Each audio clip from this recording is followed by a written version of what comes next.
When you love something more than yourself and you have something to look forward to, it saved my life.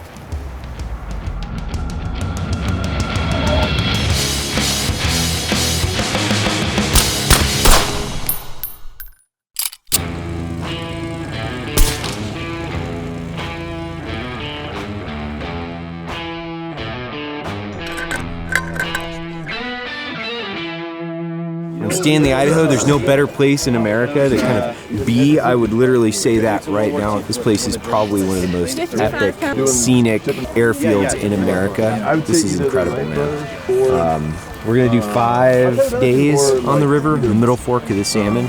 Cuts through about 3.2 million acres of wilderness area on the west and east side. You've got 100 miles of just pristine, incredible river. We've got 21 people on the trip, all employees of the company, friends of the company, and family. Chain going on. Chain it up. Yeah, no, you're fucking the chain up. Come on, get on the air. Critical items I brought for survival are a Gerber knife. What else I get? I went with some Red Man, and it's locked in a truck, and someone put the keys up so I don't have it, so I'm gonna borrow chew the whole time and everyone's gonna hate me. The evolution of the planning of the trip, just from the beginning, was, hey, let's expose more people from the company to the Middle Fork, kind of celebrate the success of the company, and really disconnect people from their electronics, focus on how important just the ecosystem of the company is. Evan has been trying for close to 4 years. It's never lined up. Finally, this year, we blocked it off ahead of time, and I trust Evan when he says something's gonna be really cool and it has to do with Idaho.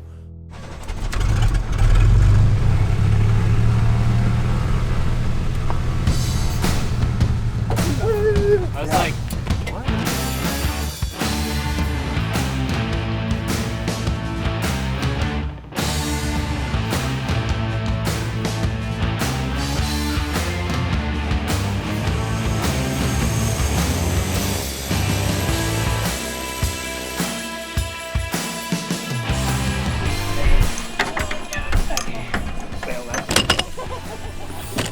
Okay, folks, one at a time.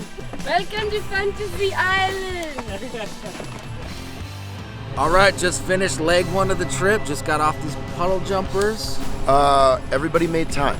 Everybody was at the bus at 7:30. It is 8:38 right now, which is the exact timeline that we briefed yesterday in the instructions, so that's impressive. Our logistical planning is still on point. Got it done. I don't think anybody forgot anything. The river awaits us. We'll see. Get on these racks. Yeah, we'll keep this up. A lot of people know me for my fishing chops. I am one of the top anglers in the world. I hold both fresh, saltwater, and distilled water accolades. And I'm the host of JT's semi-pro and partially sober angler tips.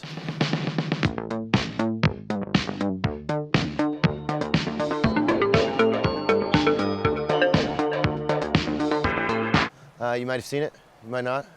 Depends if you watch the Travel Channel late at night. For me, the river has always been this place where it's adventure, you know, it's recreation, it's kind of a sanctuary. You know, this is kind of the ultimate of all sanctuaries. It's 100 miles of the most pristine wilderness in the lower 48. We have our new token Navy SEAL with us, Trevor. He went through a grueling selection process that just, you know, was us tailoring to see how good his hair is and how often he tells us he's a Navy SEAL. So he passed both of those with flying colors. Watching people here that have either never or very lightly only touched the outdoors is incredible for a number of reasons. You get to see somebody grow in their understanding what the outdoors is and kind of breach their own comfort level, totally depending on the person. You could be on a boat that you might just get a little wet in, or you might be over here and get flipped over a couple times a day, but it allows you that opportunity to touch this in a way that you're just a little outside of your comfort zone. We've got Evan's father here. It's a mess. You're a mess. You're a mess. You're the one that made the mess. The only reason he's here, I think, is for us to be entertained, for him and Evan to argue and fight. When Evan told me he was going to start a coffee company, I thought it was crazy as hell, and it's gone very well. Him and I grew up together basically because it was just him and I, but you know, maybe I made him sleep outside in the hedges a couple of nights because he didn't get home when he was supposed to. I don't know that anybody knows that. Finally, we have country music superstar Tim Montana, who, you know, arguably is the most outdoors person out here because he didn't have electricity until he was 18. I grew up really deep in the woods, you know, off the grid, way out in the middle of nowhere, stuff like this. But I've lived in the city since I was 18 years old, so it's like, it's cool to say, oh, I used to be a mountain man, but then I get back out here and I'm like, oh, this is where I belong. He's been entertaining us every night. It's pretty cool getting to listen to a live band, you know, it really adds to this whole trip. I would say the only regret for this trip, as far as roster goes, is Baker. Dude, I took a dump day before yesterday, and like a grouse nest. I had 8 within that far of me. If one had come another foot, I was going to try and snatch it by the neck. In hindsight, I should have gotten a stick and fucking worked their ass, and we could have eaten them. But when does grouse come in season?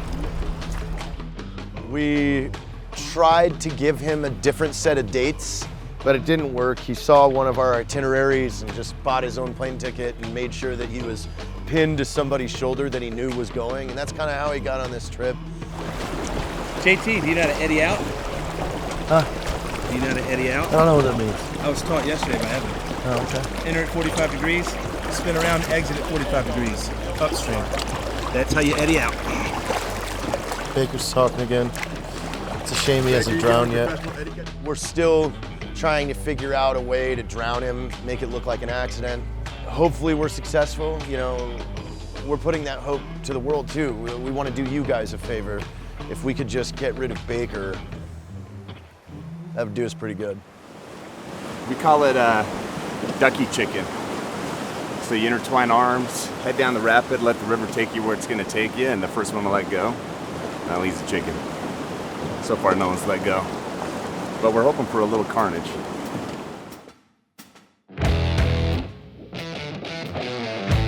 Yeah, it was cool. Like, people kind of shifted around, so you were on the river kind of with different people every day, talking that way. At stops, you'd come in a different order, and just, yeah, it kind of naturally gave these segues for people to interact with one another that had never met before, and now everybody's pretty good friends.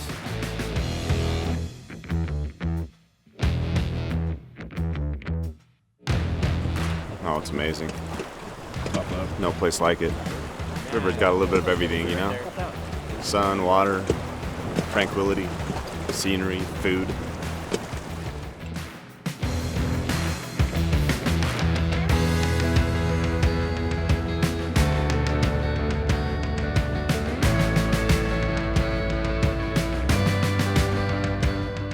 Many moons ago, I had a boner. I faced it towards the troops.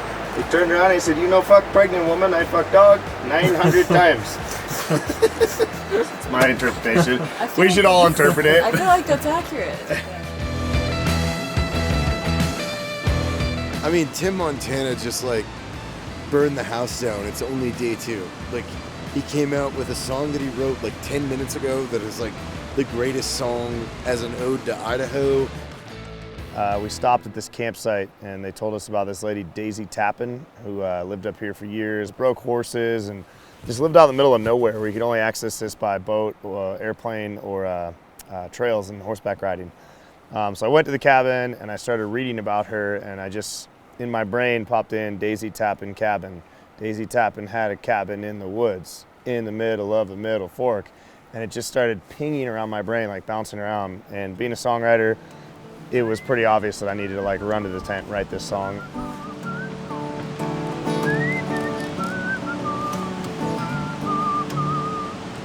Oh, Daisy Tappan had a cabin near the water. Tucky said she couldn't call it home. They made her trade the river and the land they couldn't give her for a ranch down an old dirt road. Every night she dreamed about the mountains and the stream where the eagle with the salmon fly. It's nice to be away from your phones and your computers and the day-to-day life that you just kind of slip into, where every day is kind of work and repetitive, and then you come here and it's just gorgeous. And I've seen a lot of bonding, just being able to spend time together without any distractions. Old days of tapping at a cabin near the river in the middle of Middle Fork.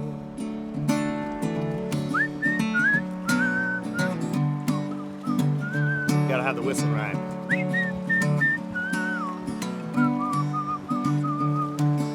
Old days of tapping had a cabin near the water till some shit you couldn't call it home. They made a trade the river and the land they couldn't give her for a ranch down an old dirt road. Every night she dreamed about the mountains and the streams where the eagles fly. Old days of tapping at a cabin by the water where the ponderosas paint the sky.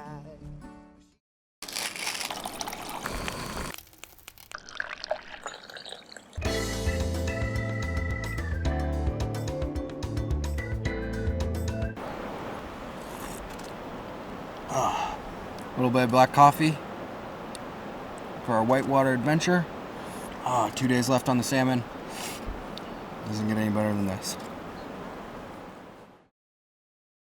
This is called full contact fly fishing, where you try not to get hooked by the fly. It's like we're just hanging out in somebody's blind spot on the freeway, so I blame you. We're in a nice, calm canyon right now. Everything is quiet. No racket, no clucking ends. It's amazing.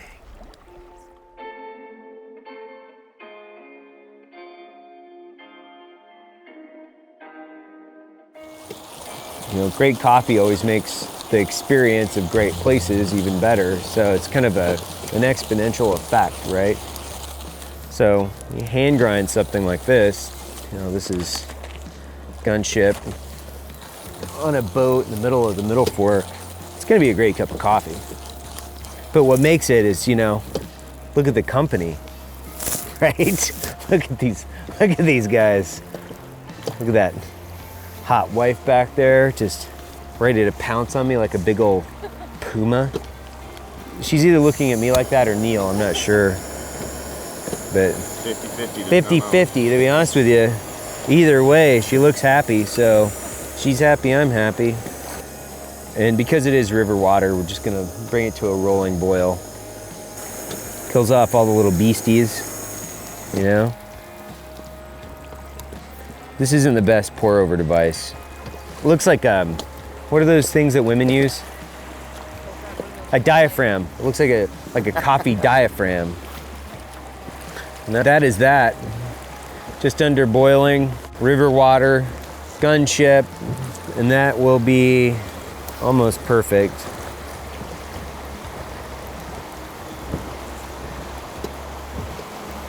When I say almost perfect, it's going to be perfect based on the place that we're in. Good coffee just makes everything better. In our profession, law enforcement or being in the military, it's a very primal thing to do because you're protecting your tribe, and so that gives you a real connection to the outdoors.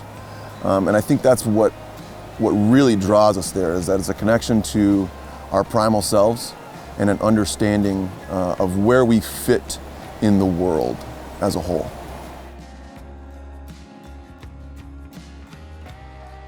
Yeah, wrapping up the trip. Just went through some of the last 20 miles of this canyon. It's just incredible, man. It tightens up on everybody.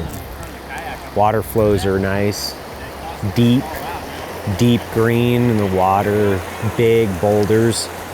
It's just an incredible section of the river. That's a nice fish. Oh yeah, that's a nice fish. God, you are fucking big. Big old hen. There you are. Wow. You are fucking big and spicy. There you go, buddy. Woo!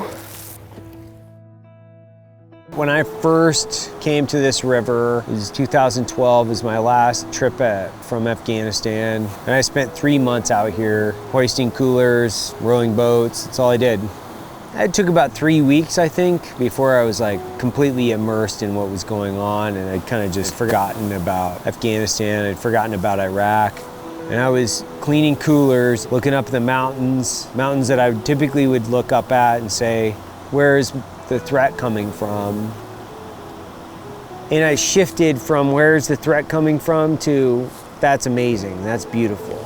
How fucking incredible is that? Like I just shifted out of, it took me 3 weeks to run rivers and hoist coolers and look up at the mountains all day long just to get into the point where I could look at something and go, that is beautiful.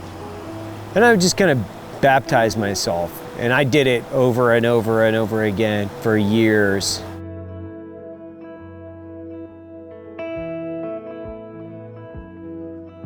I think there's no better therapy than hard labor and the mountains.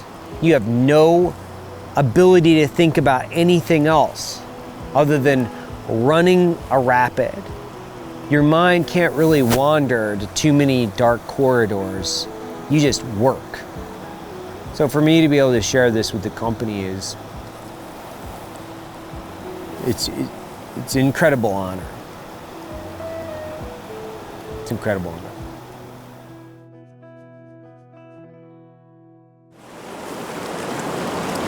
What do you think of this trip? It's been really nice, man, to unplug and got some great people, some awesome veterans.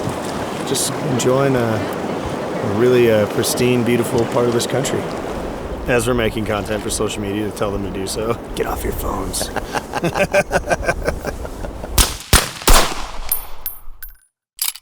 I just don't want a taste of freedom. I want the whole goddamn thing. It's a joke. Oh my God. Turn that off. Turn that off. Shut that off.